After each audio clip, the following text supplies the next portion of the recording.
Hey, everybody. Welcome to True Crime Tuesday with your host, me, Feminine and Fierce. I hope you guys have had a great week so far. Hey, what it do? Hey, everybody. Hold on one second. I'm just trying to update Facebook so I can put this link on there.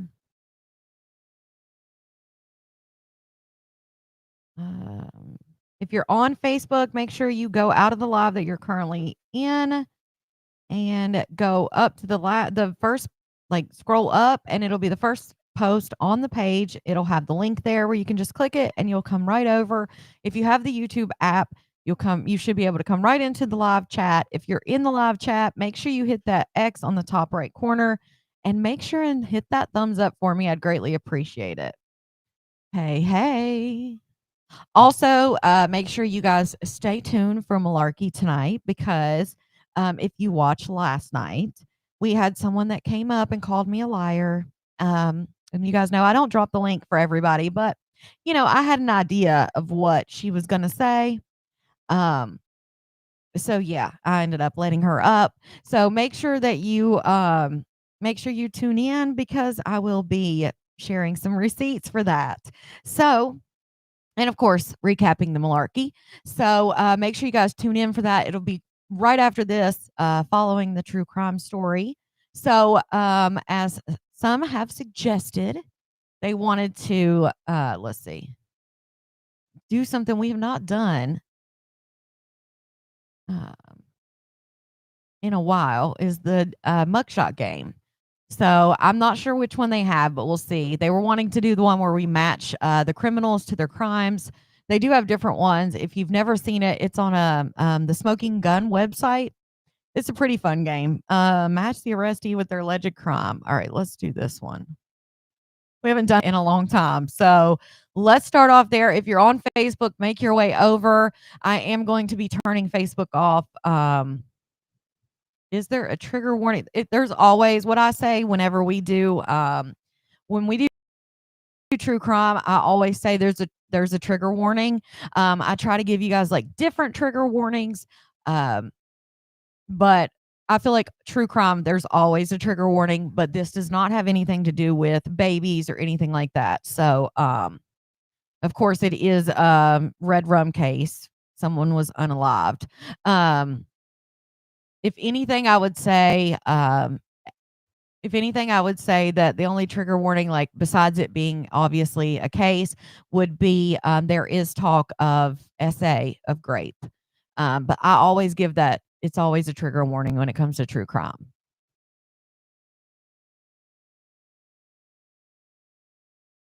Okay, sorry. Um, yes, glad you made it safe. Why these people test your gangster, right? I know they think because I'm sweet and nice and I don't really clap back at people like most do. I think they assume that I won't.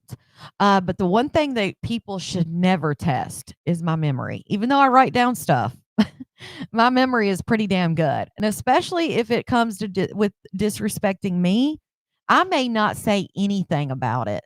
Right? Like I would have never brought that up. I would have never brought up that she talked shit on me. Right? Never would I have brought it up. But when you come to my panel and you want to get up on the panel, which I don't even drop the link like that, and then you call me a liar and say that my video was cutting out because I was lying, yeah, I'm definitely gonna call you on that shit.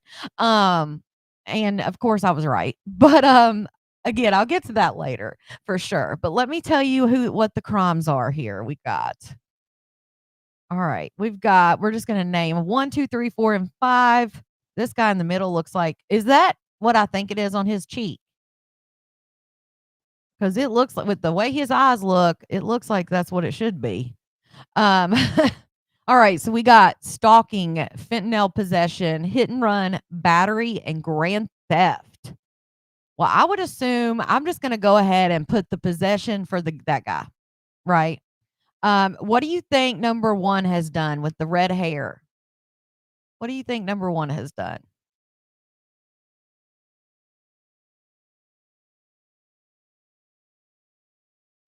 So what do we think number one has done, you guys, with the cool glasses, which I'm surprised that they let them keep the glasses on.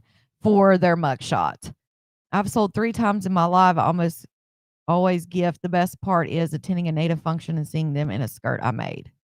Oh, I was like, "Sold 3 times." I'm like, "What?" Street gangster. Tiffany. That's funny. Yes, VT, I saw that. And yeah, I saw that. I was actually gonna talk about that a little bit. Uh, all right. GTA, Grand Theft Auto. I mean, that would explain like the glasses here. All right. Number 2. I don't know. These are hard. These are hard because I feel like this young girl looks like stalking, but then maybe she's hit and run because she looks like she's scared to death. What do we think number 2 did? She looks maybe like the stalker. Grand Theft, yeah, I've got Grand Theft for the first guy. Do we think the blonde chick is stalk oh, you think number 1 is a stalker? You think 2 is stalking? Yeah, she kinda looks like she'd be a stalker. Let's do her as stalking. Let's do hit and run for the scared girl, and then battery for this lady, because this lady does not look like she gives a shit what she did. Let's see what we got, guys. Oh, only 1 out of 5 correct. Look at that. The hit and run was the older lady. All right, we got the grand theft right. Whoever gave me that suggestion, you were right. So the blonde chick is the possession. The guy with the looks like he's got Coca-Cola on his face. He got battery. The scared girl is stalking. And then the older lady is hit and run, and she is not mad about it. She said, I had to get home and watch Perry Mason, honey. I needed to get home. They were fine. It was just a little tap tap. Yep, we got the first. Well, the first one was Grand Theft, which I know there's a lag, so you guys are just catching up. But yeah, that lady said, "Honey, I had to get home and watch The Price is Right." Jeopardy was already off. Price is Right was on. You got that one right, Brittany. Brittany got that right. Number 2. Tina Bina got that number 2 right also. I didn't think that. I thought she was more of like the stalking type. See, this shows you cannot. It's hard, like some books you can judge by the cover, but what the heck is this? Match the arrestee with the alleged crime. Oh no. Look at this guy in the hospital bed smiling. Oh my goodness. All right. 1, 2, 3, 4, and 5. And I don't know what number 3's doing, but 1, 2, 3, 4, and 5. Here are the crimes: fleeing law enforcement, negligent manslaughter, grand theft, trespassing, and hit and run. Well, since we got what looks like 4 people in the hospital, it looks like, and I don't know if the girl in the middle is in the hospital or not. I'm a little confused on that one. But the grand theft, fleeing officer, and hit and run seems like 3 of them that would be in the hospital, but I guess all of them are. So what do we think? What do we think here? Connie, tap, tap. Hit someone on a bike near my house. Oh no. That's awful. Superwoman said, I give up already. This is the Smoking Gun website, and they have some really cool ones because the not only can you match the arrestee to their crime, you can match like people to their tattoos, or like there's different games. So it's really fun. Right? Number 1 guy, hit and run. Okay, hit and run on number 1.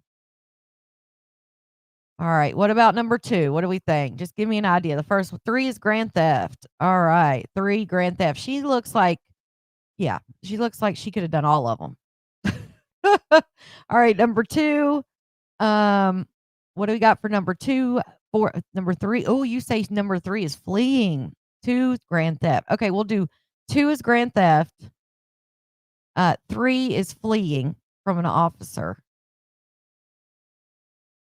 All right. And then trespassing and negligent manslaughter. Maybe she's trespassing. Is she the only one not in the hospital? I can't tell. Number 2 looks like he's trying to like do a photo shoot or something. It is tough. It is a tough one, isn't it? All right. You think number 5 is fleeing? All right. Let's just see what we get. Let's do negligent manslaughter for this guy that's smiling, and then trespassing for the guy who's sleeping. We'll see what we get. I just like to find out which one's which. All right. Oh, none. We got 0, y'all. We shouldn't have switched them. Well, oh man, I shouldn't have switched them. You were right. She was fleeing. All right. So number 1 guy, he got negligent manslaughter. Number 2, the model in the hospital bed. He's trying to be model. He's like Zoolander. He got hit and run. Number 3 got trespassing. Number 4, grand theft. And number 5, fleeing. So y'all were right about the fleeing from the officer. You guys were right on a few of them. I should have switched them around. I can't believe she got trespassing. She's that mad. Fleeing law enforcement. He was happy as hell to flee law enforcement, or he was on some really good drugs in there. It was so funny. I made that post yesterday about, and I put, people are really out here doing their rugs in front of everybody. There was a couple people that were like, damn, I thought we were talking about like rugs, like carpet.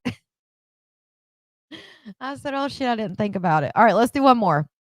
Let's do one more. Is this match? Yeah, match the arrestee to their crime. These are getting harder. All right, we got 1, 2, 3, 4, and 5. If you notice, they all have team shirts on. So we got the White Sox, the Chicago Chicago Bulls. I was going to say Boyles. Lord child. Chicago Bulls. We've got the Chicago Cubs. I can't see what number 4 is wearing. And then we have the Chicago Bears. Lots of Chicago teams. So we got retail theft, speeding, cocaine possession, driving with a suspended license, and property damage. I feel like the girl, I'm just going to go ahead and put her as that. So what else we got? What do we think for number 1? What do we think that dude did? What do we think White Sox did? Fire Empress. I didn't even see it. Yes, these games are fun. Fire Empress. I just clicked back over and saw yours. Number 2, retail theft. Okay. Retail theft. Oh shit. No, we didn't. Where'd it go? Hold up, swole up. I clicked us out. Hold on. All right, retail theft. All right. And then what are we going to do for the other ones? Of course, I clicked us out here. So let's see. Hold on. What the hell? All right, there we go. That's all I could fit every crime on the board. 5. I got 5. Definitely. 2 is retail theft. Okay, what do we think number 1 did? What do we think number 1 did? 1 is property damage, driving system. 3 different answers. All right, I'll go with the first one. So we'll do property damage. And then we'll do speeding this guy and driving under suspended this guy. Let's see what we get. None. You guys. Oh, looky there. All right. Number 1, White Sox guy driving with a suspended license. Number 2, speeding. Number 3, property damage. Number 4, cocaine possession. And number 5, retail theft. Look at that. We got those. See, we judged those people all wrong, damn it. All right. So if you guys want to play those games, like I said, they have different games on there. You can do like match the arrestee to their tattoo. You can do all kinds of different stuff, but it's on the Smoking Gun website. So it's a good website. It's funny. It's called Time Waster. So once you get to the Smoking Gun page, it'll be a tab that is called Time Waster. And it is a time waster. And they've got some cool little games on there, different types of things. I love doing them. I think they're funny. I love it because I'm like, damn, I think one time we got 5 out of 5 and that's it. But yeah, I like it. I quit. The price ain't right. Either way, they're all guilty of something, right? All right, let me pull up this other video up here and get into it. Okay, so what VT had brought up, because I saw that as well. I was trying to find where, let me show you guys.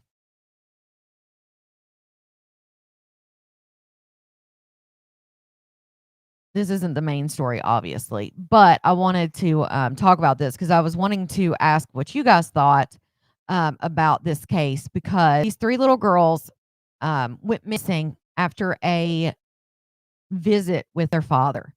And for some reason, for whatever reason, they didn't issue an Amber Alert right away. And sadly, the 3 little girls were found unalived. And I don't know if they've caught. It says officials are searching for a Washington State man suspected of his 3 daughters and warned that the military veteran could pose a significant risk.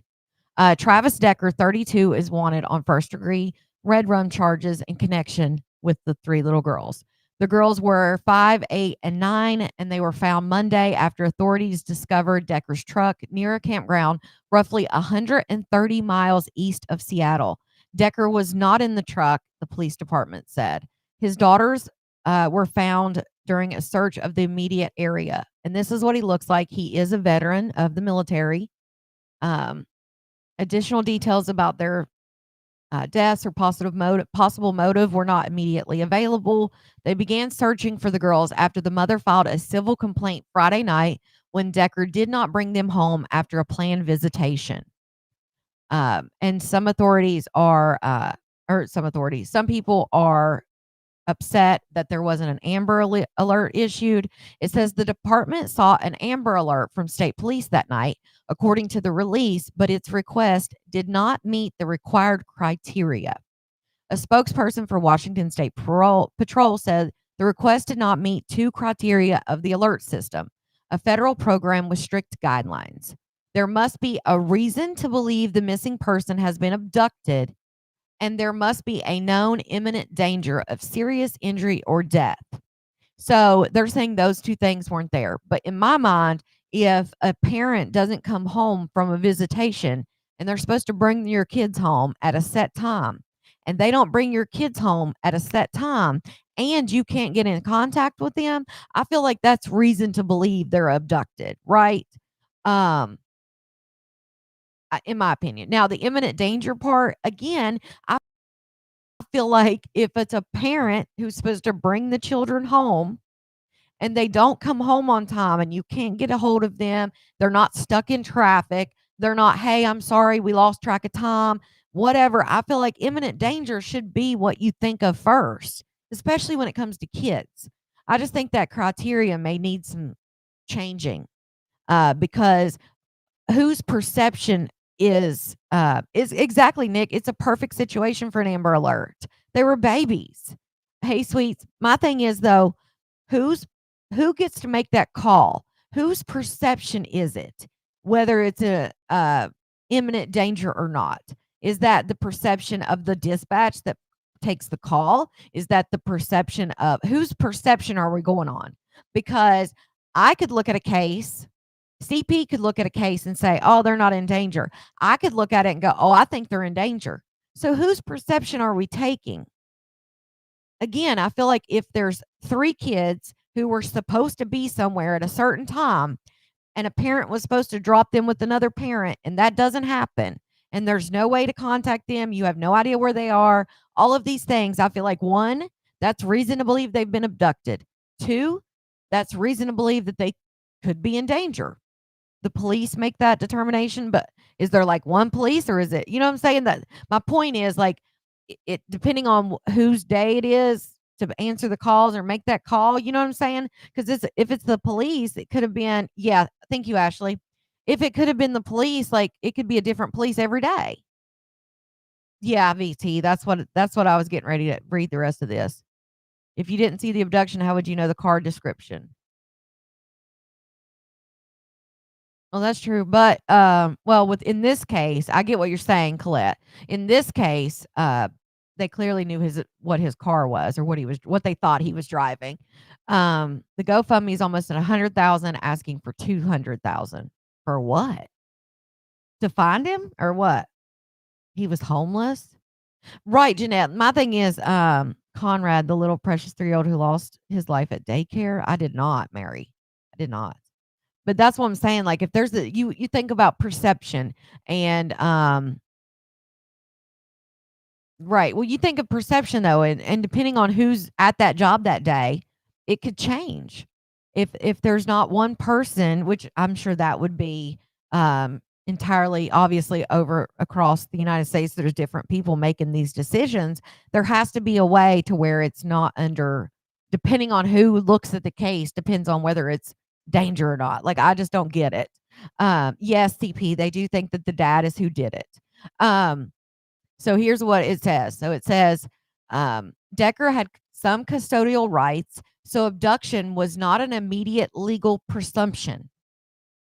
But yet, I get he had custodial rights, but his custodial right was to bring them back at a certain time.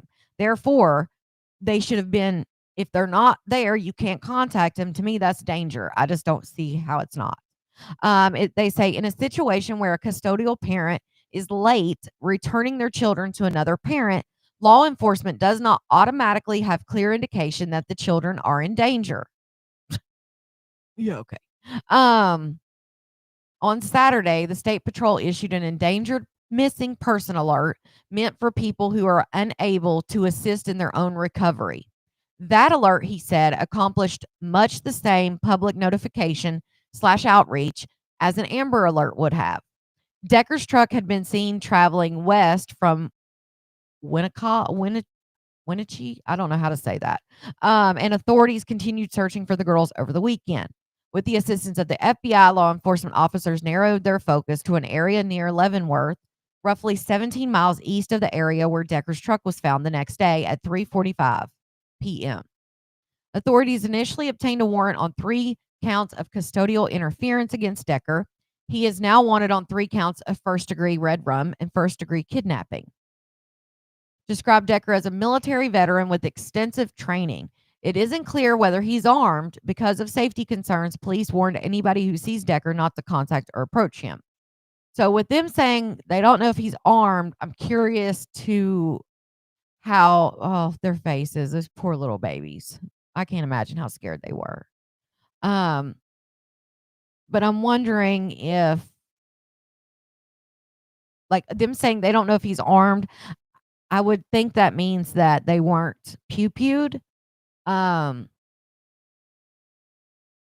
but I don't know how true that is either. But I just feel like if they would have been pew-pewed, they would have clearly known he was armed. So, that's awful.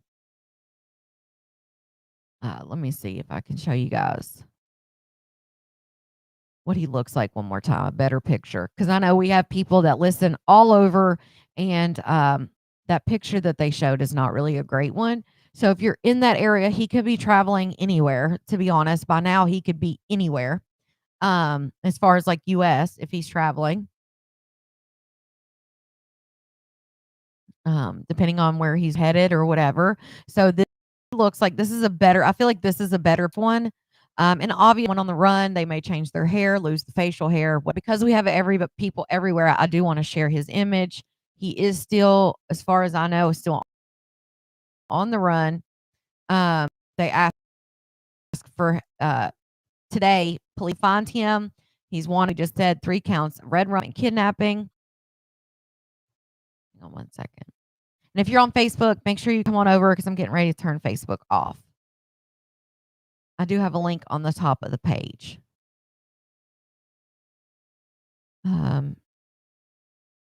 So they did ask for the help, and then it says, on Friday, the mother of the girls, okay, this is what it was, 9, 8, and 5. So it's the same one. Same everything. I don't think there's anything new on here.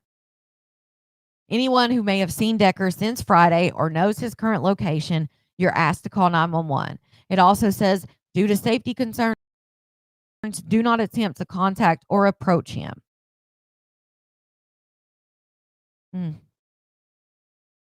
He picked him up around 5 p.m. but had not returned them by 8. So he was getting like a couple of hours with them. And the detective said she expressed concern because Decker reportedly had never done this before and is currently experiencing some mental health issues. Now, you tell me if the mother is telling you he's never done this before, he's always shown up, and he's experiencing mental health issues. That to me is like a green flag for they could be in trouble. They could be in danger. Especially if she reported that right away. You know, if she reported that, hey, they could be in danger. Exactly, Vonnie, that children were innocent. I never understand it. It's truly a selfish thing. Like if I can't have you, your mom can't have you either, kind of thing. But yeah, she said he'd been experiencing mental health issues. So Decker and the girl's mother are divorced. He did not have details on how the girls were unalived or his employment. He joined the Army in 2013, transferred to Washington National Guard in 2021. He was a full time member of the Guard until 2023 or 2024 when he switched to part time. He stopped attending mandatory monthly drills a little over a year ago, and the Guard was in the process of a disciplinary discharge for him. That's crazy. Mm.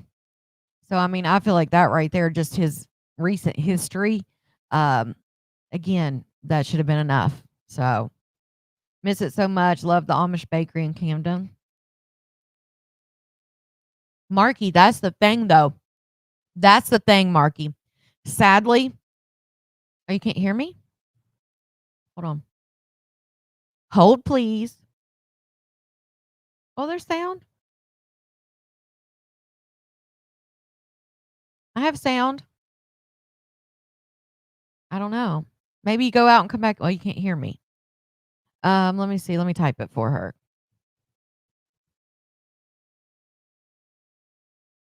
Okay.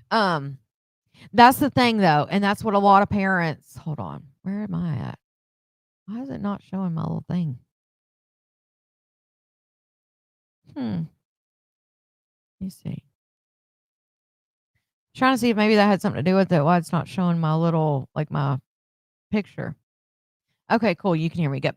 There, that's a little bit better. I don't know what's white right now. But anyway, that's the thing, Marky. So that this has happened in so many cases with child custody and parents trying to fight for their child not to have to go see other the other family member, like the dad or the mom or whatever.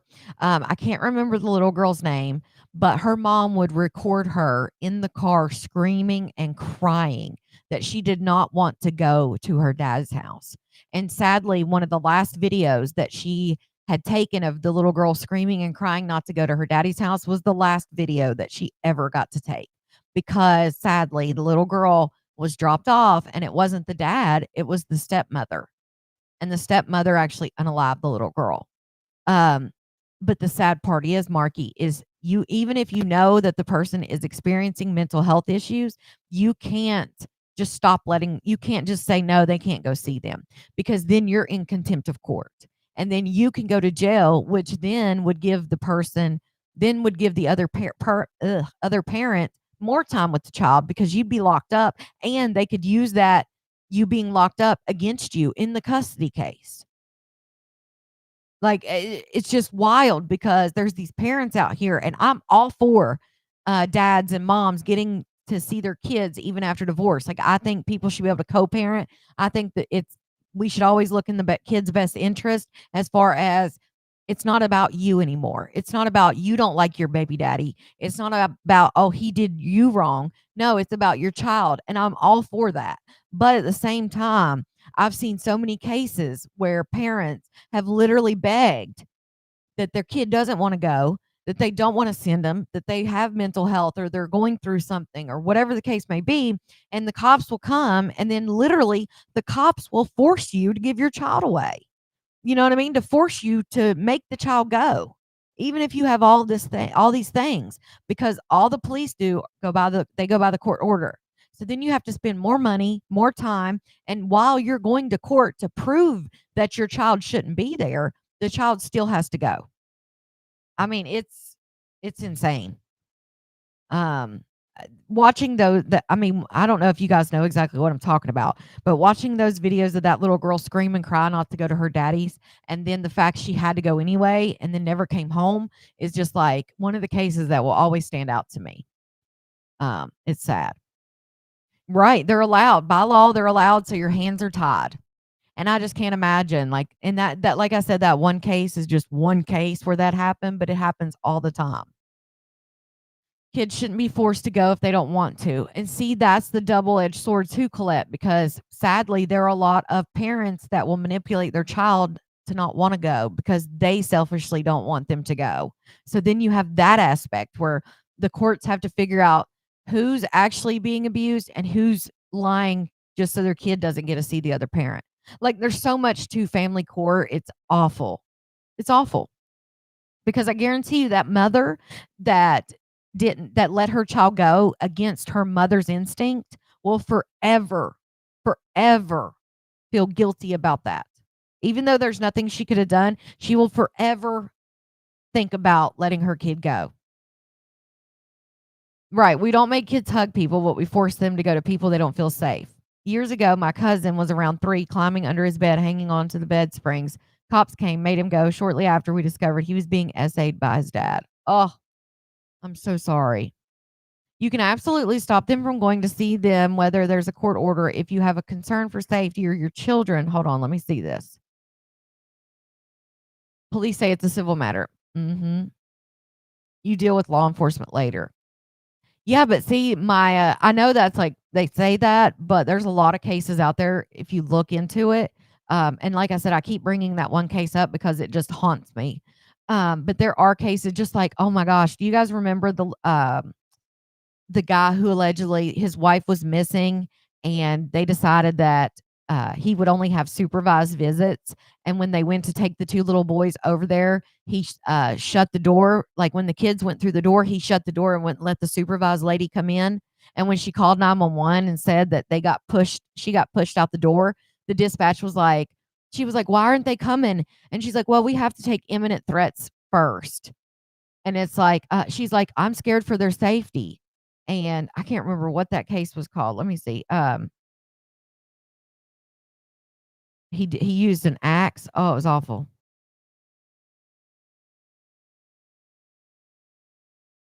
What was his name? And that'll bug me to death.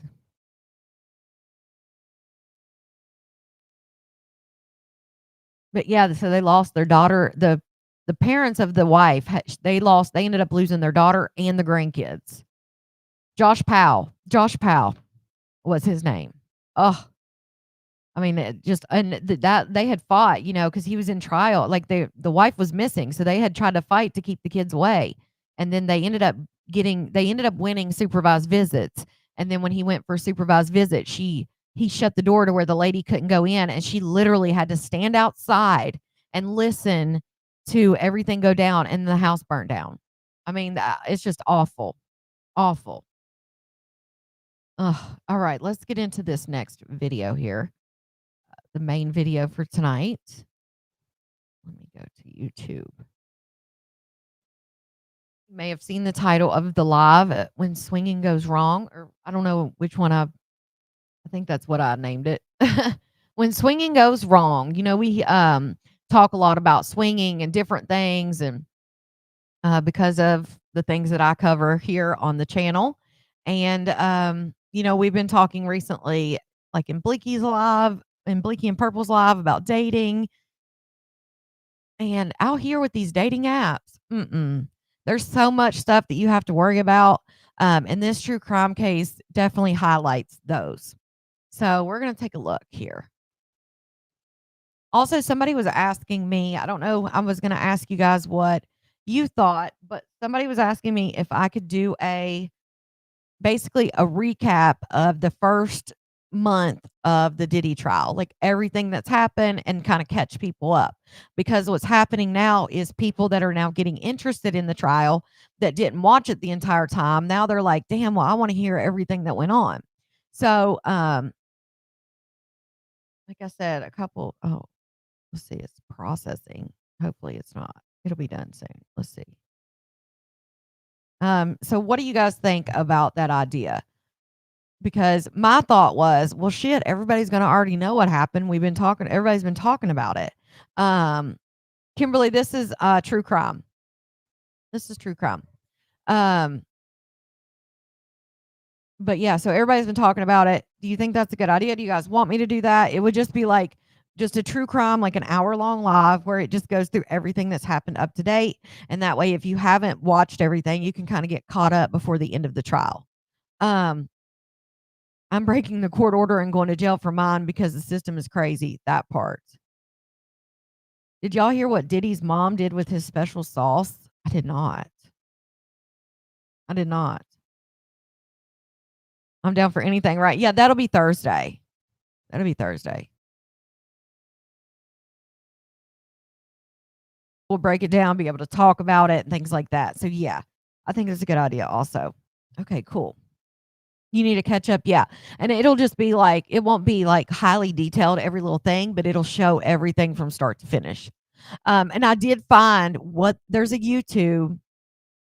I did hear he got married. I did hear if you guys remember the, Micah Miller case that I covered from Horry County where she allegedly did it to herself, but people she was in a bad divorce with the pastor, and then the pastor and his dad have went down for SA crime since, and, like, all these things that are happening in Horry County. Well, the pastor of Micah Miller's ex-husband husband when she died, I believe. I think they were still married. I don't know if they got divorced or not, but Micah Miller, her husband, the pastor, John Paul, got remarried. Got remarried. So, if that doesn't tell you something, I mean, she's not been gone that long. I think he had her I think he had already been with her. Just my opinion. I think that was already an ongoing thing. Because that's just how men like him are. But yeah, he got married again. Because, he's all about, Christian. He's a Christian and, you can't be fornicating. You can't have a woman and be living with her unless you're married. Plus, I mean, it's not like he had to get a divorce. I don't know if they divorced or not, but, in the eyes of God and everyone, his first, wife, she's gone. So, or I don't know if that was his first wife, but Micah's gone now. So, he has to get right by marrying the next one. Crazy. That is nuts to me. If he was found guilty and gets a pardon, I'll absolutely be sick. Oh, that was another thing that Trump said. They were asking Trump if he would grant Diddy a pardon, and he said that he'd have to look into the facts. But I mean, I feel like, which he did, and people were like, he didn't just pardon, the Chrisleys, or he didn't just pardon, famous people. He pardoned other people. And I'm like, people that got pardoned. Of course, we're not going to hear about the other people as much because they're not celebrities. Um, but shit, I wouldn't doubt it if he pardoned him. He has to get convicted first. I'm worried if he's even going to get convicted at this point, which is sad to say, but I don't know. They just keep bringing it up. Oh, I'm still live. Thank you so much. All right, Facebook. Bye. I keep forgetting about Facebook. They're going to be like, what the hell? She just cut us off in the middle. I forgot. I would have forgot too. You don't think he'll do Diddy? Thank you so much, you guys, for reminding me because I was getting ready to start the next video. All right, so let's check this out. Let's check this video out.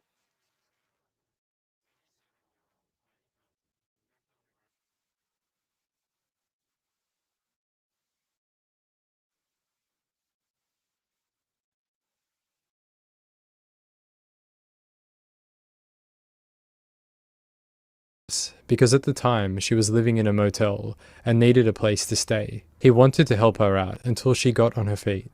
When she moved in downstairs, Jason recalls Heidi having a good bond with his children and a pleasant nature about her. Everything seemed to be fine.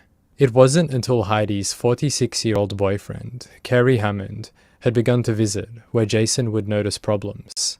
Kerry and Heidi would fight a lot, and these arguments at times were quite loud. Because of this, Jason asks Heidi to not bring anyone over anymore, including her boyfriend, as he didn't take too kindly being exposed to those calls. Or agrees to his terms. She eventually goes back on her word and continues to bring her boyfriend and some other friends around to the house. 14th of October 2021. Heidi goes on a dating app and finds a woman by the name of Amanda Sieb. The two begin talking and discuss the possibility of meeting up sometime. They let each other know that they do have boyfriends, and Amanda mentions that her partner, 50-year-old Tim Ivy, and her would be interested to meet up sometime. Heidi is also very interested in meeting up, but mentions that her partner, Kerry, might not be okay with it. Despite this, they speak via the app for 5 days, and at some point, Heidi lets Amanda know that she had broken things off with her partner, and it would be okay for them all to meet up. On the morning of October 19th, around 3 a.m., this meetup is scheduled to occur. As expected, Tim and Amanda meet up with Heidi at the place she was staying around 3 a.m., and their plan is to hang out for a bit before engaging in sexual activity. And had discussed what would occur on the night, and on the cards was supposed to be Heidi and Amanda having sex, whilst Tim would watch. There were also a number of sexual things discussed, which Amanda said she is not comfortable doing, and so boundaries had been set. When they arrive at the house, Heidi is there with a friend of hers. This friend offers the couple some crystal meth, and all parties partake in smoking the substance. The friend who provided the drugs eventually leaves, leaving the couple alone in the house with Heidi. It's at this point that they watch pornographic material and a snuff film. When the film ends, all three begin engaging in the planned sexual activity. They are in the bedroom, and during this, surprised, all three stop because they hear a banging on the bedroom door. Heidi's boyfriend Carey had entered the property, and upon discovering what was going on, did not seem pleased at all. He furiously breaks down the door to the bedroom, and wielding a baseball bat, hits Tim with all of his force. He continues to strike blow after blow, and Tim does attempt to fight back. Amanda jumps on Carey's back and tries to stop the attack, but he grabs her by the hair and throws her to the ground. It's at this point that Heidi pulls out a gun and places it against Amanda's head. Tim and Amanda stop struggling and attempt to talk their way out of the situation. Amanda is still on the ground at this point, and whilst she is mid-sentence, Carey swings the baseball bat like a golf club and strikes Amanda in the head. She recalls that this was the worst pain she had ever felt. Using her was sheer, blinding pain. Heidi and Carey restrain the couple, using duct tape to bind Tim, and Velcro straps to tie up Amanda. Even though Amanda knew the Velcro straps weren't that strong, and could have been tough, she says that her head injury was so bad it was giving her serious problems, and she was having trouble moving. Thus, it rendered her unable to break free. It's here that Carey begins to sexually assault Amanda, and whilst this is occurring, Heidi is walking around the room with her gun, encouraging him to do more.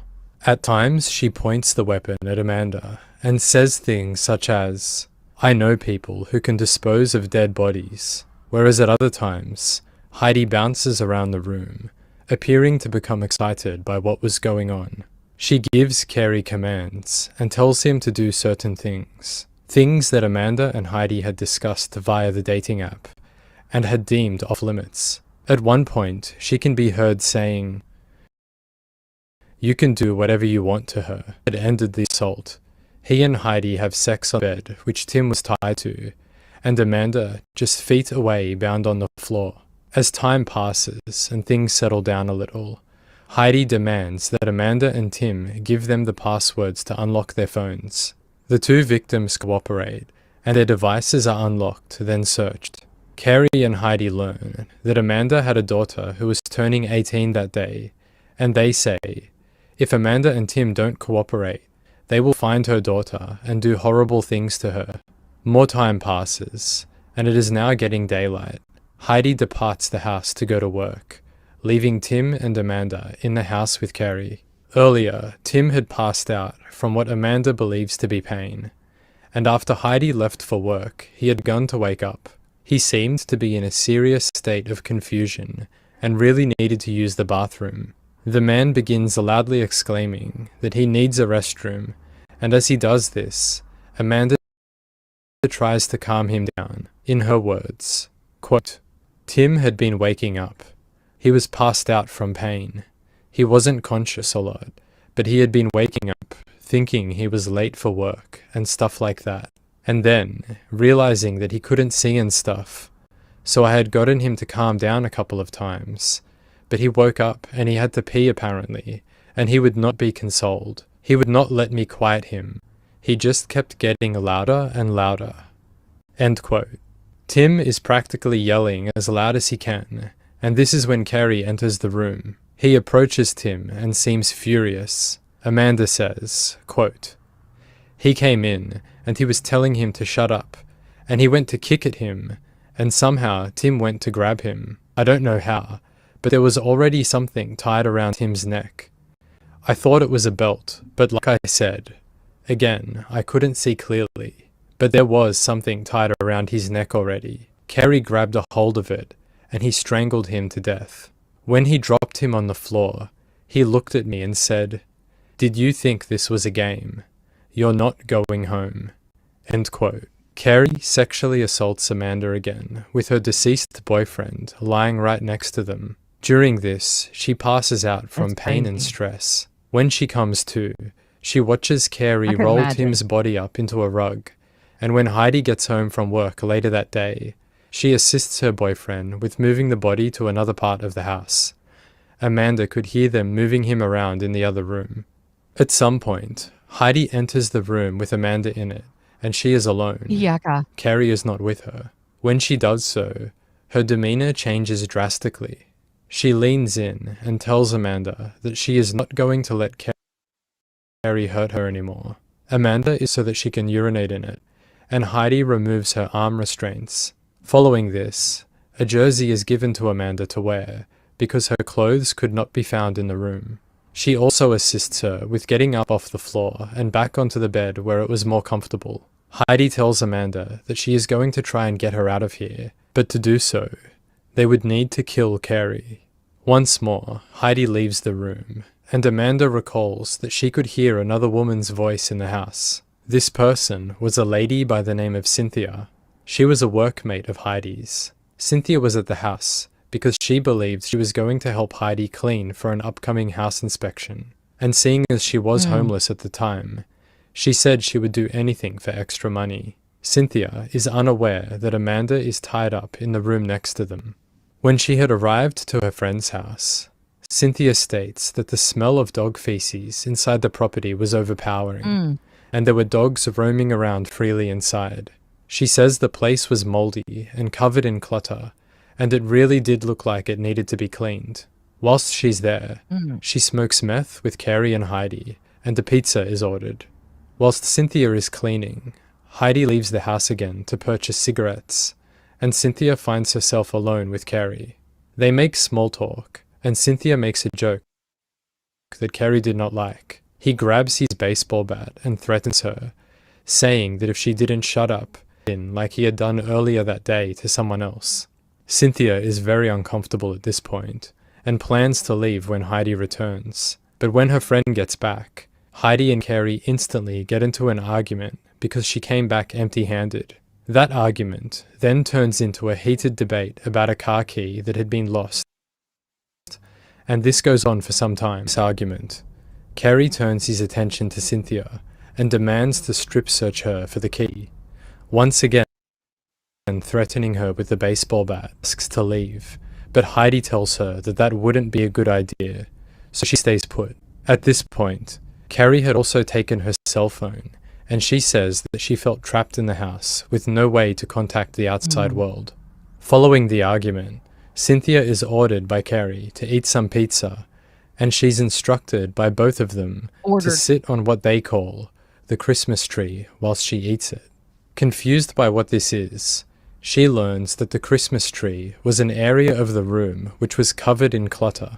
Amongst this pile, there was some sort of object covered by a rug. Cynthia, believing this area of the pile to be pillows and soft to sit on, she takes a seat, and she's shocked to learn that it's the body of Tim.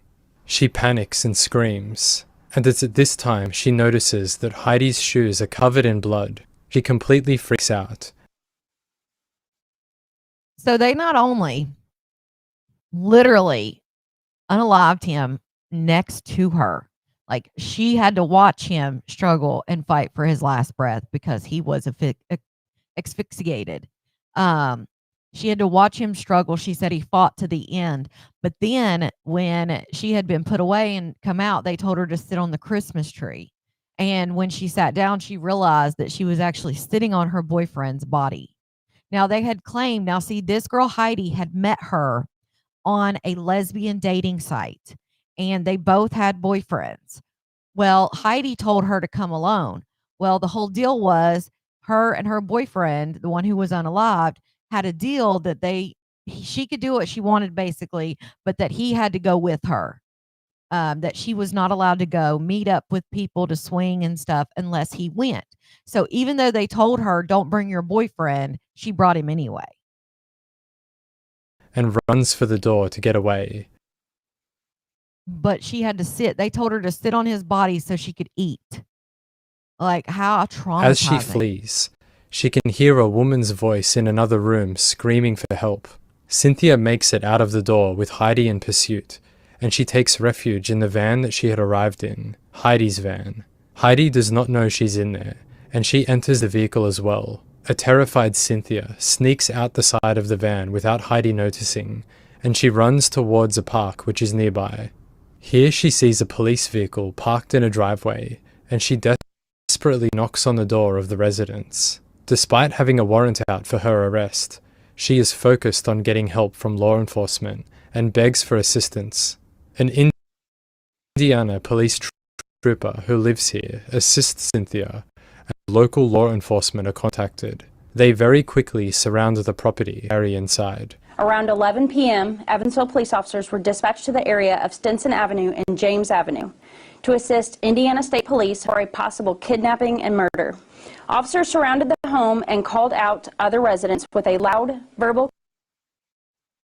So this guy right here, this is the actual body cam footage. The first guy that you see, he's actually a neighbor, and he has no clue what's going on. Like, he is just like, what in the hell is happening? Can you imagine showing up to your apartment or duplex or whatever the case may be, and the cops have surrounded it and they're telling you, put your hands up, walk towards me backwards, like saying all this shit? I mean, he was like, what the is going on? And then what happens next is even more shocking. Commands, also using a loudspeaker. A male resident walked out of the home, complied with officers. The man on screen now is the first to exit the house. This person is Jason Harvey, the homeowner who lived upstairs. It was around 11 p.m. at night, and he had been sleeping after a long day at work. When he was awakened by flashing lights and loud sounds, he leaves the house in a daze and is very unsure as to what is going on. He follows instructions and alerts the officers that his 2 teenage children are still inside. They are contacted via telephone, and police tell them to stay upstairs. Over the next 4 minutes, officers continued to yell commands at another male that they could see just inside the doorway. After officers gave numerous loud verbal commands, the male disregarded their commands and rushed out of the front door in an aggressive manner. He was holding an object in his hand that he pointed at officers. Officers believe this object was a gun, and several to stop the perceived threat.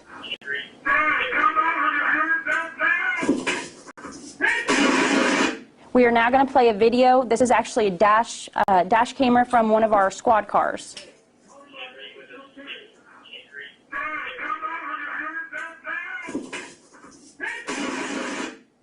This is the individual in the doorway here.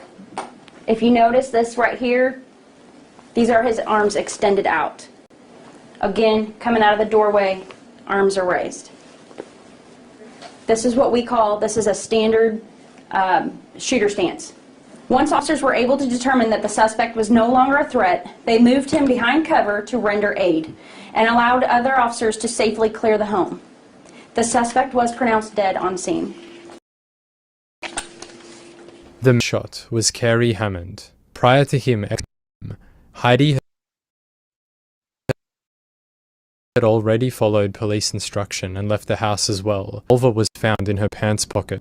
Whilst police were attempting to get Carrie to leave the house, Amanda noticed the man pacing back and forth in the room. Eventually he stopped and put something together which she couldn't see, but it looked as though he was makeshift building something. The item that he was holding when he walked outside was not a weapon at all, but an extension pole that had been bent and twisted together in a form which resembled a firearm. Police believe that it was Carey's intention to have his life come to an end by the hands of the police. Once officers cleared the home, the 2 juveniles were located upstairs and were unharmed. They were safely taken out of the home. So he knew what was up. He knew when the police came that he was, because there was a dead body inside. So he knew he was going to go to jail. So he did a makeshift, basically he molded something into the shape and took the shooter stance because he knew as soon as he walked out of the door with the shooter stance, what would happen. So he basically committed death by cop. And the two, when they say teenagers, so the guy owned the house, but he lived upstairs with the 2 teenagers and these people lived downstairs. So it was like he rented out half of his house. So the teenagers had not been privy to anything. They had not seen anything, nothing like that. They were actually, I think, in bed before they were called. Officers located an adult female victim who had been tied up, shackled, and had visible injuries. Another individual was located inside the residence, but unfortunately was deceased and beyond help. The manner of death appeared suspicious and gruesome. He had been restrained, duct taped, beaten. Detectives learned that the male suspect, along with Heidi Carter, murdered the individual who was found deceased inside the residence. They also tied and shackled the female victim while the male suspect raped her multiple times throughout the day. After reviewing witness statements, body camera footage, and other video footage, we believe that all officers from the Evansville Police Department, Vanderburgh County Sheriff's Office, and Indiana State Police relied on their training and did an exceptional job under extremely stressful circumstances. When Amanda was found, she was restrained and lying in. She is taken to hospital where she is treated for a serious concussion and aphasia, which impacts her speech to this day. Heidi is taken into custody and an interview is conducted. Here she admits to certain allegations, disputes others, and comments that she uttered just minutes earlier. When she is asked if she helped Carey, and she responds by saying, "I did, to a certain extent, because I didn't stop him." Heidi denies participating in any alleged restraining of either victim, but she also said she pretended to help Carey restrain the couple to appease him. Heidi unequivocally denied ever pointing a gun at Amanda, and also denied encouraging Carey to rape her. When the detective began probing for information about Tim's death, Heidi is seen breaking down and crying. She said Carey killed him while she was out of the house, and that he told her over the phone that there was blood everywhere. She is asked why she never alerted authorities, seeing as she witnessed a sexual assault and had the freedom to leave the house multiple times. It is reported that her response to this is rambling and often consisted of little more than sentence fragments. It was unclear why she didn't call for help. At times, she says she was scared of Carey and that she hated him, but also loved him. The detective presses her with what Amanda had told him and says, "The way she tells it, you are a lot more violent than you're telling me here." She's saying you helped him. Heidi retorts, "But I didn't." The detective then asks, "Why would she tell me you had a gun?" And Heidi responds, "I can be a very violent person if someone does something wrong. These people did nothing wrong. I could never hurt them." This line of questioning leads Heidi to talk about her brother who had died earlier in the year from a fentanyl overdose. She says that he had people around him when he was using drugs. Why didn't they just call 911? The detective says to this, "I think Amanda has no reason to lie. She was beaten. She was raped. I don't think she lied to me about anything. You did nothing to help them. You could have done a million other things. You were just as responsible as Carey." He didn't know I had. And then the gun, because he was just in the van. Okay, so she now, I'm sure, knows, because I'm sure he talked about going out there and what he was going to do before he got pew-pewed by the police, especially the fact that he didn't have an actual pew-pew. He had made something into it. So my thing is I think he probably talked to his girl about what he was about to do, just my opinion, and she clearly was in on the whole thing. But she now knows there's 4 people involved, 2 women and 2 men, and she knows that 2 men are, yeah, I hope you can hear me. But she now knows that there's 4 people involved, 2 men, 2 women. Both men are out of this world. All that's left is her and the lady that was there. So she tries to play like she is a victim in all this, and that she was also scared of her man, but she was so, in my opinion, she was so up there on something that she couldn't keep shit straight. Like, you can even watch her during this interrogation, and she just was all over the place. She could not sit still for the life of her, let alone carry a sentence, or, you know, she was not able to articulate what she was trying to do. And she was trying to basically say she was a victim and that she was also scared and doing things against her will. But I will give this detective credit because he has way more patience than I do, because he continues to keep asking her basically the same questions but different ways, and finds out what he wants to. I'm leaving. The tire's messed up. I don't have panties on. Okay, well, I am going to search you, get a gun on you, and now you're going to be in this room. So if you want to be out of these cuffs in this room, I So think with you, Amanda, and Tim, one of you guys was taking pictures while this was going on? Who was taking the pictures? Okay. Okay, so I'm sorry. You gotta bring Were you guys in the middle of Yeah. doing your sexual stuff when Kerry came in? Yeah. Okay, and he got pissed off. Yeah. What did he do then? Well, like I said, he had hit him, he had hit her, and then he And you said hit. Was hands, fists, he was using different things, like weapons? What? Yeah. I mean, what?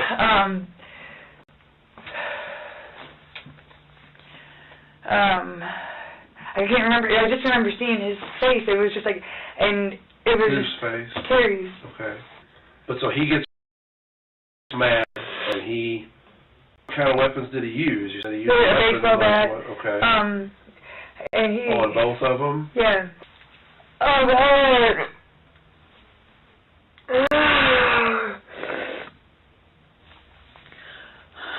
Okay, so what happened after, he hits them with the bat a few times?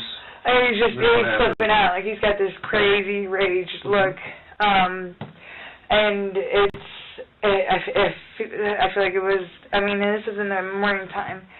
And I'm trying to just calm him down, and he ties them, I can't. You said you sort of tried to stop him from beating them. Yeah. Did you call 911? No. Did you try to at any point? No, I didn't even say nothing to him about it, no. Okay. No, this man's starting my kids. Like, Did you tell him to stop? Did you Yes. try to, physically make him stop? to the best that I'm able What did you to. do? I've yelled at him, trying to grab his arm. I remember the last real attempt, besides, there's times where I literally, I stood in, and I also thought that I was bringing comfort to these women as this was going on, that they seen that I'm standing up to him, and I'm trying to,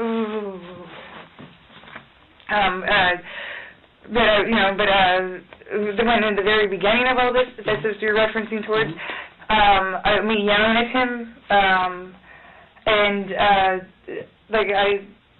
I just remember I tried to grab at his arm, and he he reared back, and I just seen this crazed animal look in his eyes, and I mean, man, he's crazy.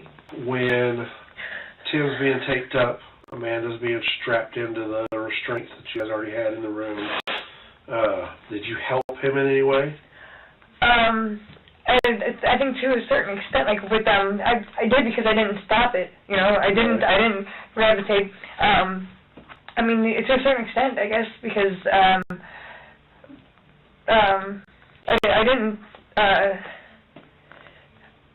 didn't stop him. Right. I feel like I did. Did you ever, other than when you guys were having sex together, after that, did you ever put your hands on Amanda or Tim in any way? Did you help put her in the restraints? Mm-mm. And then... Did you put tape on either one of them? Mm-mm. No? No, but, Did you put any kind of, like, plastic over Tim's head? no. No? No. Did he do that? Yeah. What plastic? There's a Spider-Man thing, that he had covered him with. Mm-hmm. Um, Spider-Man thing. He peed on him. Okay. Did he ever do anything to her? Yeah. What did he do to her? Oh, we did sexual things to her. He About that or not, but she said that he urinated on him. They pretty much had consensual. They ended up having consensual from what she says, all three of them. The boyfriend and girlfriend that came over and this lady who her name is Heidi. They were having consensual. She says he came in and got mad, and that's what happened. But according to the victim, I guess they all were having consensual, and then it just went bad. But she, says that she had no part in it, nothing like that. The victim says that's not true, that she was right. She was just as much guilty as he was, and that not only did he grape, but she also graped her too, because they had them tied up. They already had the restraints in their room and had them tied up and did all of this. But after they offed the boyfriend, they kept the woman around for hours and hours and did these things to her and basically tortured her. But this lady, she's obviously trying to make it like she's the victim, and she, I didn't help because I didn't stop him, and I could have done more. And no, because there is a living victim, which was the female, and she has obviously already told them everything. Later, talks a lot of crap. Mm-hmm. Talked a lot of crap. Oh. Like any threats towards either one of them? No. Like verbal threats? I Did you do anything to them? No, I basically, I don't know how to say, when he was doing things, I basically, I wouldn't say reinforced it, but it's like, he's, like, but I didn't show when he was doing it, I didn't show emotion. I was trying, at first I was just I didn't stop it. I tried to, but then I didn't. Out of fear, I feel like I could have done more. Like I could have tried to grab, something from him. Right. But no. But he, I acted like I was with him at certain points, but then as soon as he wasn't there, then I would try to calm her down. I mean, did you ever Right, Barbie. encourage what he was doing? Mm-mm. No? He is Did you ever on something. join in Obviously. and, like, making threats to them, to kill them, No. or to do anything to them? No. Did you, like, tell Amanda or Tim that you were going to help get rid of them Thank you, No. at Lit. some point? Did you tell them anything about being able to get rid of their bodies or anything No. like that? I get rid of a body. I've never been in a situation like this. Okay. Did you tell them anything about knowing somebody that could? No. Did you tell him anything like that? Yeah, at this point, the Tim's body is wrapped up in a stuff on, right there in my fucking dining room. My dog was laying on top, all this scary shit's on it, like it's a fucking couch, and he kept making threats that he was going to show me and the shorter girl, Cynthia. Anyways, He's making threats to do what? to show us his body. Okay. I mean, I'd seen him drag, pull it, oh my God.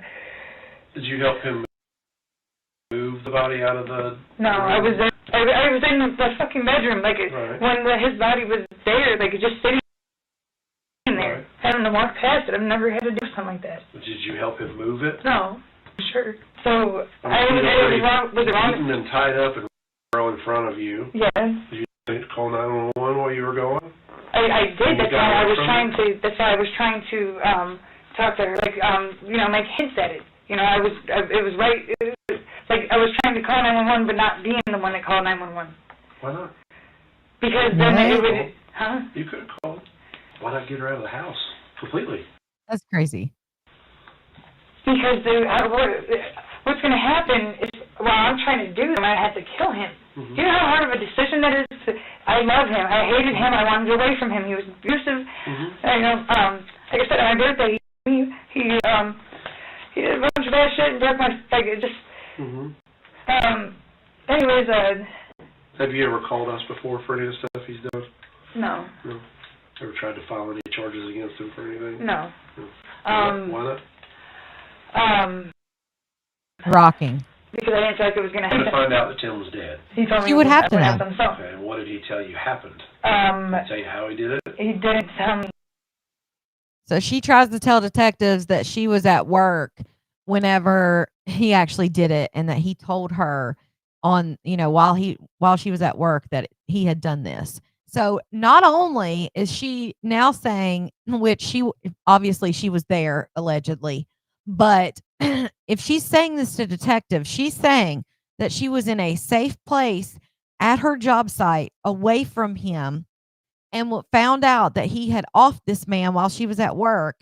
And what does she do? She doesn't call 911 or tell somebody so they could call 911 or do anything. She goes back to the damn house willingly. That tells you a lot. Even though that's not true, she was there allegedly when it happened. She's not even in the right mind to even think that through. Like, if you're going to make that statement to police, you have to think that through. Like, duh, if I tell him I was at work, then I had plenty of opportunity to call. She wasn't at work. She was right there when he did it. But now she's probably thinking, well, he's gone, so he can't pin it against me. The other guy's gone. The only person out there is the female. And I don't know if she thought the female was just going to be dumb, or, I mean, she had to know the female was alive, unless where she wasn't in her right mind. I'm trying to be careful what I say. Maybe because she wasn't in her right mind, she may have thought she wasn't alive. I don't know, because clearly she's going to tell what happened. He didn't tell me, but he said that he had done it. And You said earlier he said something about his bare hands. yeah. So what did he tell you? He didn't go into detail, okay? Well, that's a detail right there. Well, that is right? detail, but he said with his bare hands, and I knew he had blood all over his pants. There's blood everywhere, okay? And he was in the middle of cleaning it up. It's like a fucking bloodbath. And when it was just her and I had asked how, I said, did you watch what happened? And she said, yeah. I said, why didn't you close your eyes? And what did she say happened? Wow. Wow. She said something about him beating him, and then something about, like, strangling him with something. So there's some things that Amanda told me. Spent some time with her at the hospital. There's some things she told me that don't exactly line up with About what? about what went down in the house after Carrie came in. Okay, good. Okay? Like, you helped restrain her. You helped tape up Tim. You encouraged him while he was her. I encouraged him? Yes. You Okay. had a gun in your hand in that bedroom, threatening both Amanda and Tim. You told them that you knew people in Indianapolis that knew how to get rid of bodies, both get rid of them. She saw a gun in your hand. You did help move Tim's body from one room to the other. I acted like I was going to. This is after he had had sex with me, okay, and that's why I don't have panties on, okay? I said I acted like I was going to, okay? What about the other stuff? I mean, her saying that you helped tie them up, that you helped restrain No, them, that you and that I encouraged him to. Okay, I did by him my f***ing self. that you had a gun in that room and made threats to both of them to kill them both. That you prevented them from leaving. Yeah, eventually you took the restraints off. I think. I think the way she tells it, And there it is. you were a lot more involved in what you're telling me here. I'm a lot more involved. Like how would I be a lot more What involved? happened in the room? Like I knew that he was going to come in and do that shit? Maybe not that, but that I you mean, were involved in But I would holding them captive and restraining them and being a party to all of this stuff that happened in the room and making these threats and having the gun in the room. what does it benefit her to make this stuff up, though? You know what I mean? Exactly. She just got beaten and watched her boyfriend get murdered all in front of her today. I know, that's what I So said. why would she just make stuff up about you if it didn't actually happen? So she was, Right. so she's saying that what is she, She's saying you helped him. What did is I she help saying? him? Yes. No, I didn't help him. That you helped him. No, I didn't. Like, by restraining her. Yeah. Okay, now the threats, like I said, when I was trying to put the redirected or whatever from her to him. Mm-hmm. Okay, yeah, I did do. Okay. What do you And mean? Like what? Oh my God. Yeah, but does that make me a guilty person, a guilty party? Like I'm some fucking predator that I'm gonna just sit here and beat and rape people? Mm-hmm. That's the whole fucked up situation. Okay. Who had the worst end of it? Amanda. Okay, her boyfriend, he's dead. It's done. He didn't have to fucking deal with that shit. Mm-hmm. Amanda. Okay.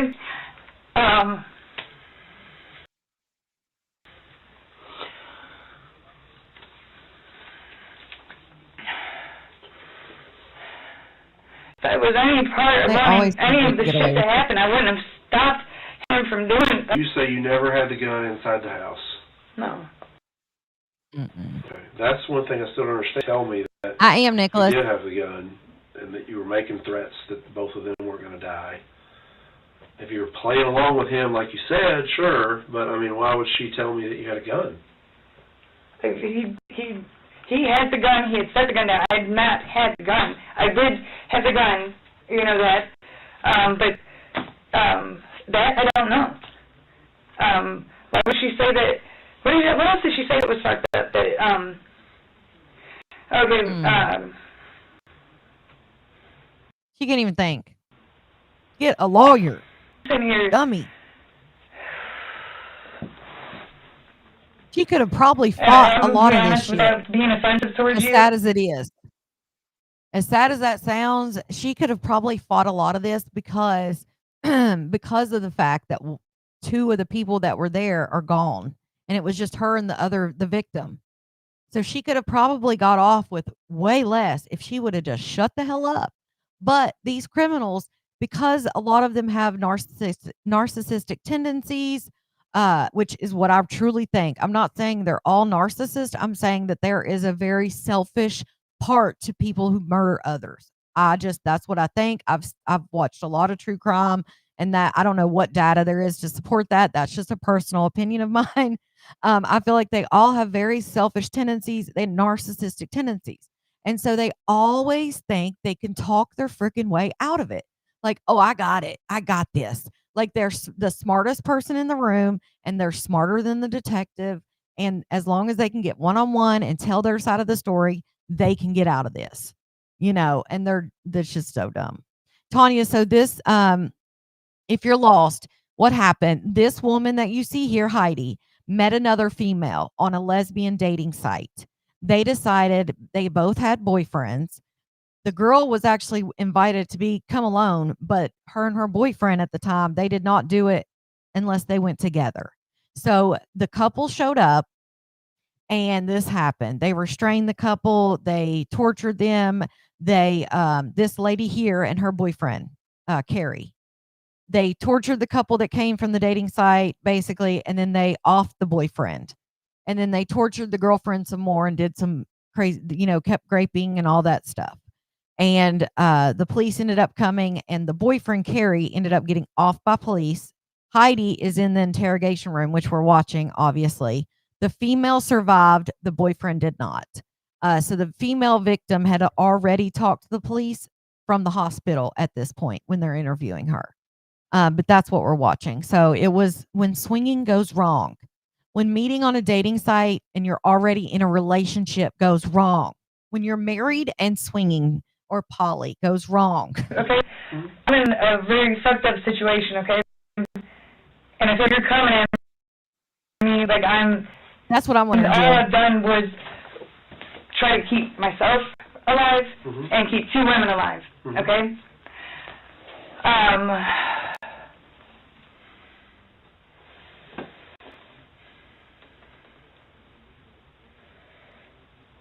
And they were doing rubs. I can be a very violent person, okay? If somebody does something wrong, I can be. These people didn't do anything wrong. Did you, in any way, have Amanda and Tim over there to have sex with them knowing that Carrie was going to come in and catch you guys? No. Like to piss him off? No. If you guys have been fighting or No. whatever, was it a thing to just make him mad? No. Did you see what happened? No. No. No, can you tell me? Or should I not be able to handle it? I mean, we ended up having to shoot Carrie with a gun. You killed him? Mm-hmm. Yeah, our officers did. Okay. So That's, he came out, had what looked like a gun in his hand, and wouldn't put it down. So I was thinking about killing him myself, like, and I'd have to, ultimately, I think So she just said that she was thinking of offing herself. To me, that's something you say if you're guilty. I don't know. That was a weird statement, I feel like. And then she showed no emotion, which I think she already knew because she had to have heard the pew-pews. You know what I'm saying? I mean, she had already came out and went to police by this point. He was like the last one to come out. So she had already came out of the house when it happened. So I feel like she already knew. But she showed no emotion. Oh, he's gone. Oh, okay. Like he was saying, hey, on Tuesdays I eat tacos. Like it was the same response to me. that Amanda has no reason to lie in any of this. Okay? She Right. went through a lot yes, she did. today. She went through a heck of a lot. Yeah. She's now... Don't tell me something that's gonna, please don't. What? Oh, I thought you were gonna tell me something, I don't know. No, I just said, she's lost her boyfriend, okay, good. right? She was beaten, she was... Right? I don't think that she lied to me about anything. She was very detailed. She was very open. She was very honest about everything that happened, in my opinion. And I believe what she told me. Okay? I In believe regards that you to- helped I don't know tie why. them up or bind them up. I believe that you had that gun in there and made the threats to die. Mm-hmm. I believe her when she told me that you told them that Okay, so yeah, she did say something about she was going to off him. That's right. But here's my thing: is if they did have a pew pew, my thing is she must have had the pew pew because why would he have had to? This is my thing, and I hope the detectives thought of that too, which I'm sure they did. But why would he have had to have made a makeshift pew pew or whatever if they had one? I would think the reason he had to do that is because Heidi had the freaking real one. Tacos and True Crime, right? But think about it. Why would he not have the pew pew when he went out there? Because they said he made it or whatever the hell they said. That's the only way I could think of why he wouldn't have had the real one. Hey, yo, on your vacation. I love it. Thank you for checking in. I hope you're having a blast. We'll see you when you get back or when you check in next. you knew people that could get rid of their bodies and all of those things. I told you believe that. her when she tells me This girl, in my opinion, was acting like Billy. Oh, I thought I had to sneeze. Like Billy the Badass with the pew pew talking about, I know people. I can have your stuff removed. I can blah, blah, thinking she's big and bad. Like, girl, even after you've seen that dude get off in front of you, you're still running around acting like Billy Badass with this girl in restraints. And then not only that, then they continued to do, they continued to grape her after they offed her boyfriend. And both of them did things to her, not just her man that got pew-pewed. She did it too. And she was, in my opinion, walking around with the pew-pew saying, like, she's Scarface. Like, say hello to my little friend. That kind of shit. I do terrible impressions. But that's what I picture her in my mind. Like, she thought she was a Billy Badass. Yeah, you're going to think you're Billy Badass when you're sitting in that prison. you had a much bigger part in all this than what you've told me. Mm-hmm.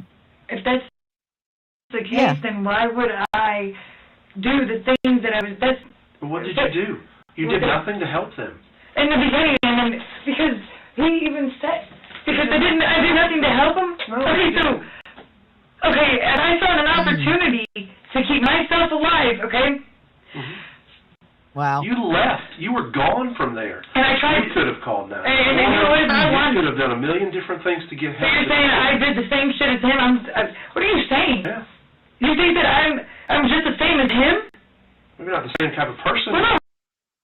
What, then you're gonna help somebody become alive? For the crimes that took place in your Oh house, my God. you are just as much as responsible as he is. Absolutely. See, she thought she was 100%. leaving. You are completely No, I'm not. as responsible. That's what you as he fucking is. think? Absolutely, that's what I think. That's what I know, based on all the evidence that we have.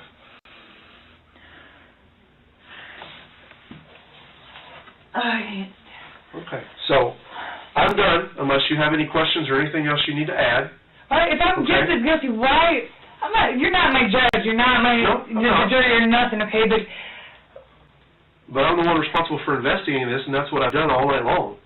okay. Okay? From every angle, I've looked at this and talked to everyone that was involved, other than Carrie and Tim, because they're both dead.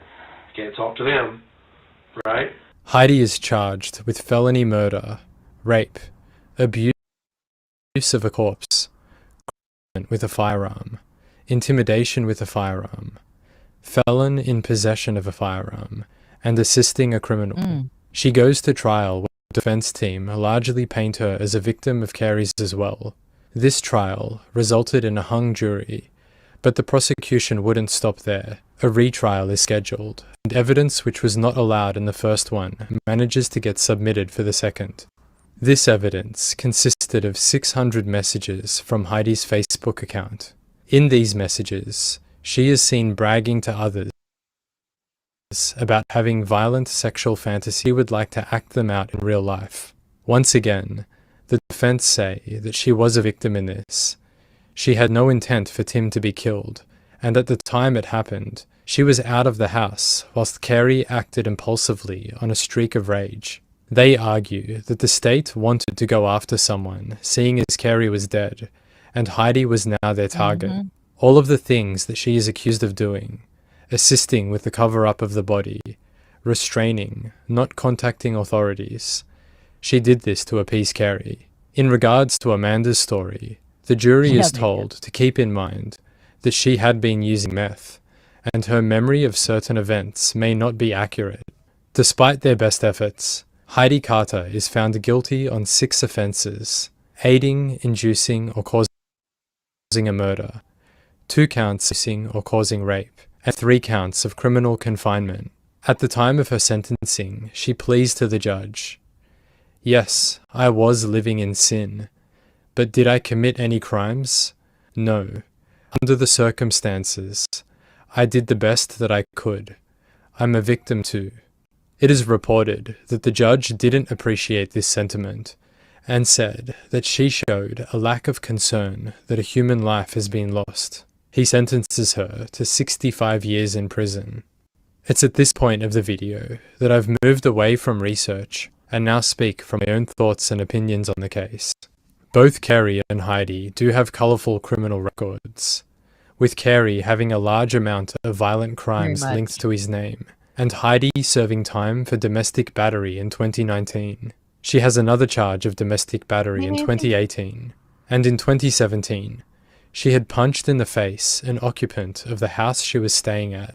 She had done this because he had forgotten to close the front door. She leaves the house briefly, and when she came back in, she attempted to break down the door of the bedroom that the victim was in. When officers arrive, she tried to kick them, and as a result, she's placed in a jail van and spends 54 days behind bars for breaking and entering and resisting arrest. One could look at Heidi's situation and say, her defense team was spot on. She was a victim in all of this and suffered at the hands of her horrible boyfriend. But if I'm to make a call, I don't think I agree on this one. There's too much evidence to show that not only was she no stranger to violence herself, but she fantasized about sexual violence and warriors out. As it so often is, meth is once again linked to another violent crime. I've seen a few good people in my time go down a pretty nasty path due to this substance, and based on that, it makes me wonder what sort of person Heidi was overall.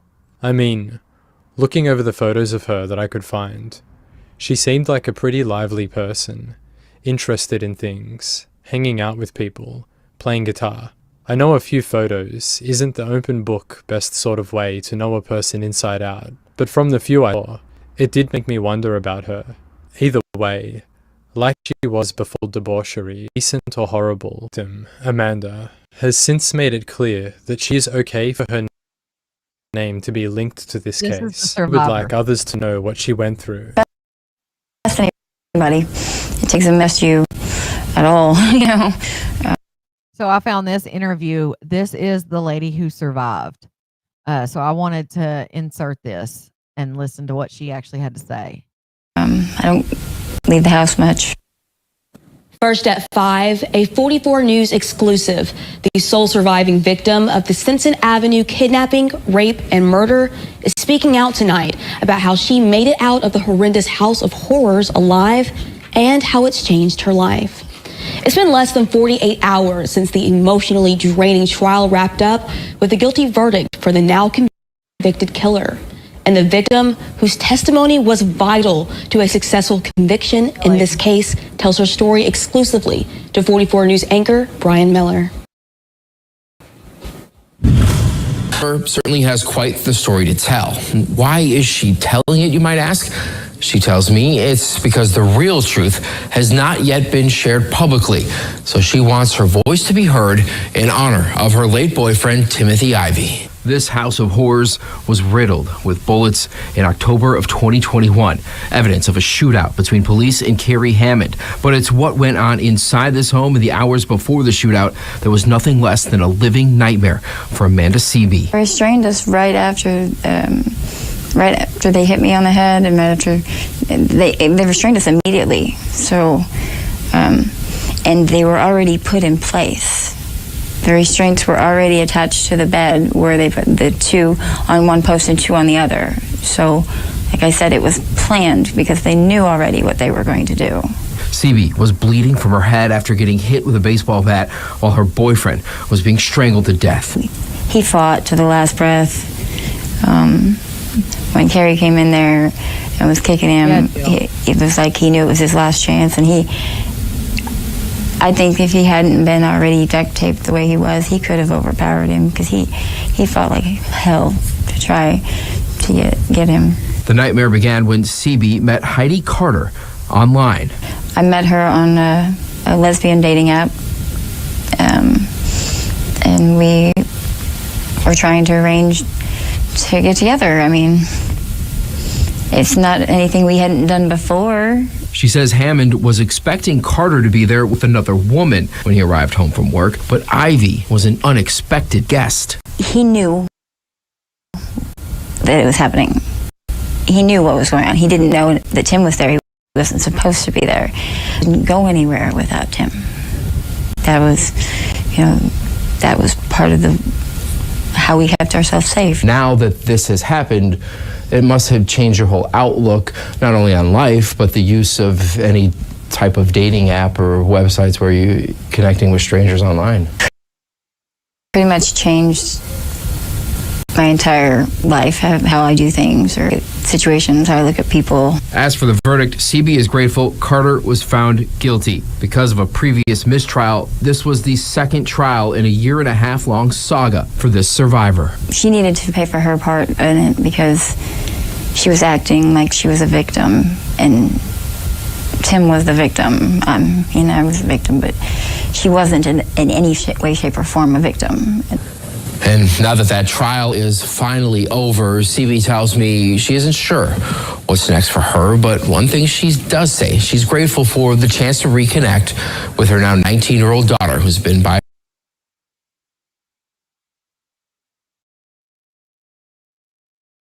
So there you have it, guys. So much to unpack there, but as you see, yes, I'm right, Jill. That's what I'm saying.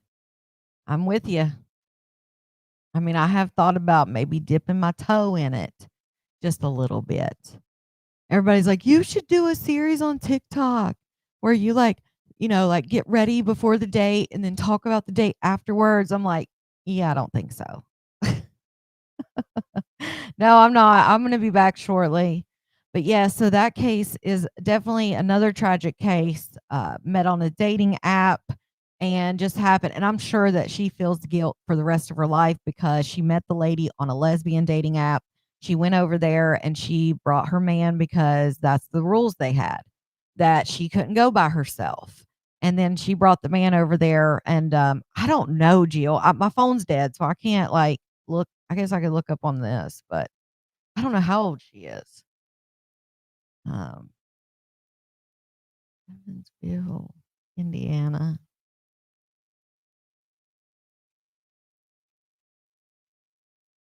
Let me see if I can find her age. I don't know what happened to the homeless. What happened to the other lady?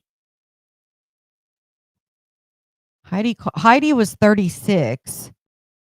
Um, let's see how old. If it says how old she was, maybe she was older because her boyfriend looked young in those pictures too. So they say Heidi's age 36. Cleaner. Oh, okay. So the homeless lady was the cleaner who discovered the man's body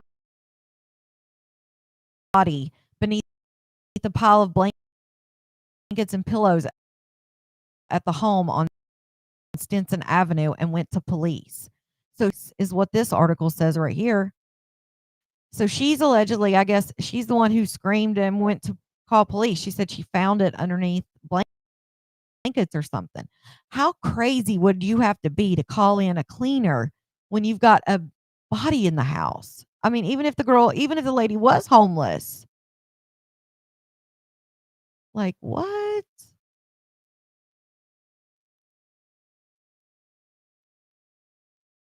That doesn't make no sense. You dipped your toe after 4 years and I'm in a chokehold over here. Oh, I love to hear it. I love to hear it. As long as it's great, a healthy relationship, I love to hear it.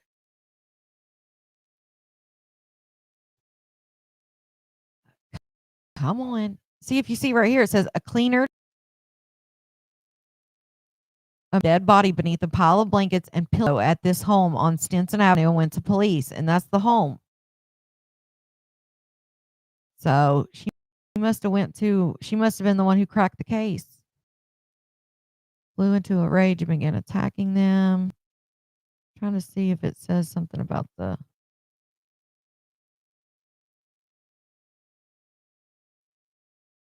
Yeah, he brandished an object that looked like a pew pew. Heidi had the real one. She found after she sat down that under the blankets was a dead. Oh goodness. She said the witness told police the male suspect tried to prevent her from leaving, but she managed to escape and flagged down an Indiana State Police trooper to report the gruesome find. Officers who responded to the scene of the incident encountered a man outside the front door brandishing what appeared to be a pew pew and fatally got him, which that guy right there that's on the picture, that's actually the neighbor that woke up and was like, didn't know what to do. Jason Harvey, the owner. A piece of metal or plastic shaped to look like a pew pew. He extended the object like a firearm, so they would do that. Let's see. No, it doesn't say anything about the damn survivor. Let's see here. Of course, ad after ad after ad. So I don't know. Survivor, maybe if I do it like that. I can't see your comments real quick. Hold on.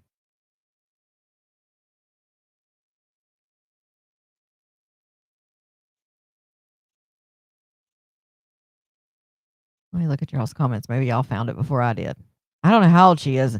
This happened in 2021. So, but the other people that are involved look like they said Heidi was 36. I didn't find an age of him, the guy that passed, or the other guy. I wish I had my phone. But of course, my phone's dead. If y'all find it, let me know because I sure didn't find it. 50 to 70, you think? Yeah, they said she ended up getting away and flagging down. Maury, so if you want to sign up to get notified, you have to download the Remind app. Once you're in the Remind app, then you sign up for a class, what they call a class. The way you sign up for a class, all you have to do is type in at FAF alerts and click submit. You'll be in the class, and then you'll get an update every time I go live. I'm working on redoing the banner across the bottom to explain it a little better. But yeah, it's just like a text message, except it comes from that app.